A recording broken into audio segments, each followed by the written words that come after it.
I'd like to introduce you to Kevin Ezell. Kevin is the president of the North American Mission Board for the Southern Baptist Convention. Welcome, Kevin. Hey, thanks, Tim. Man, I'm honored to be here and so thankful to be able to be a partner and friend long term. And so we're excited about what God has done, but what also He is doing and going to do in Iowa. Well, Kevin, you're speaking with Iowa pastors and guests and staff and messengers. And yeah, we want to hear what are some highlights in the last 12 months or so with the North American Mission Board? Sure. One of the highlights, first of all, I just want to say thank you to all the pastors and the churches in Iowa for your faithfulness to the Annie Armstrong Easter offering. We had the largest offering ever. It was by $5 million, the largest ever. So 8% over the highest. And so, one, thank you for that. What we're most excited about is the quality of planner that we have. Our assessments are in full gear and training, and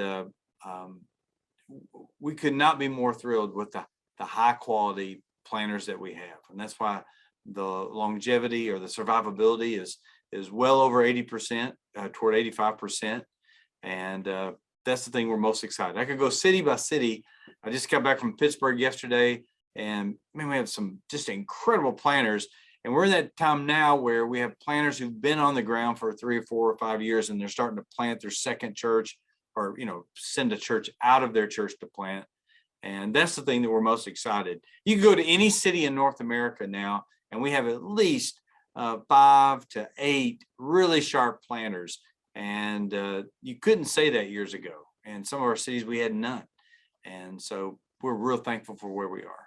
Oh, that's wonderful, man. That's our heartbeat here in working with NAMB for planting churches in Iowa and beyond. And we're grateful for your partnership. We couldn't do it without you. What's an update with Send Relief and new partnership with the IMB? Yeah, we're always grateful. We're always grateful for the IMB and thankful to be able to partner. Paul's been fantastic to work with, and to be able to do this together, nationally and internationally, but to be able to promote it together and mobilize. We always want to make it simple for churches. If you want to be engaged in compassion, mercy ministry, you can do it through Send Relief. You want to do it nationally, we can help you. You want to do it internationally, we can help you. And it only makes sense that the Southern Baptist, being the largest evangelical denomination, should have one focused mercy, compassion ministry. And we're thrilled with where we are, and even more excited about where we're going to be. Well, let's talk about that. In the next 3 or 4 years, what are some initiatives or trends you're watching that you're focusing your attention on? Well, when it comes to Send Network, one of the trends we see is the tremendous need we have for Hispanic plants. The Hispanic population in North America has accelerated and will be, one of the largest very soon. And so we're way behind in that. And we have a whole Send Network Espanol that's working specifically on establishing the right pipeline for that. When I say pipeline, it's just preparing guys to plant, and that helps us long term. One of the things that we're focused on the next few years is to fully service the planter pipeline. And that means to set up residencies.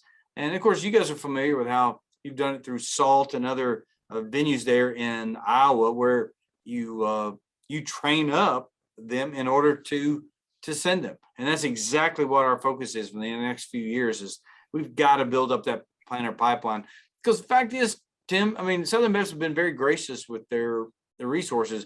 We could plant 200 more churches next year if we had 200 more planners. We just don't have enough planners.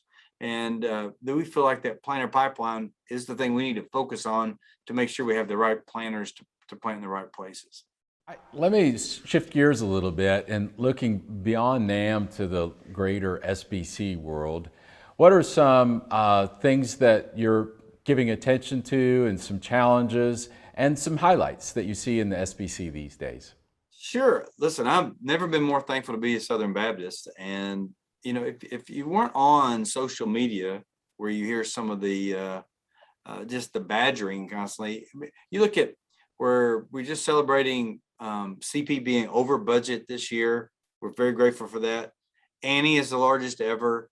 Lottie was the second largest ever. when you look at all of those indicators, man, Southern Baptists are doing well. I mean, Paul, they're sending more missionaries internationally. We're planting more churches nationally. And so really could not be more excited about that. And the challenges, in Southern Baptist life, what I found, if you read enough of the history, there's always challenges. I mean, you have something this big, it's just a challenge. When you have a tent this large, there's just challenges. People think different, they believe different, but thank goodness we come underneath this large tent so that we can collectively support missions together. And that's the beauty of the cooperative program. And so again, are we perfect? No. We got some crazy uncles, absolutely have our share. But there's not a finer family that I would want to be a part of than the SBC family. So in just the remaining minute or so, if you have just a final word for our BCI pastors and churches, staff, messengers, guests, what would it be?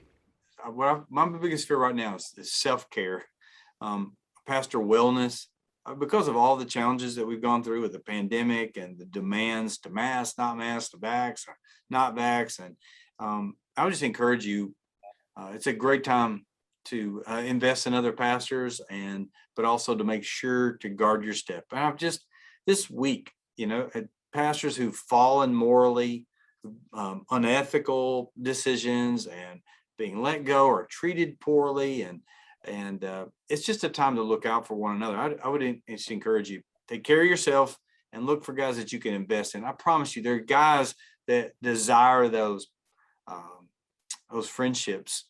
And that's the part that makes me most concerned. We have a lot of weary ministers out there right now. And I think we all have to we need to take care of one another. And that's take care of yourself and look for other churches and ministers that you can encourage and take care of. Thank you, Kevin. I so appreciate that. Though you're a entity president, you still have a pastor's heart and a heart for other pastors. And we so appreciate you. And we appreciate our partnership with the North American Mission Board. And thank you for giving us a few minutes today and being part of our annual meeting. And blessings to you. Hope to see you again in a few months or at least next year.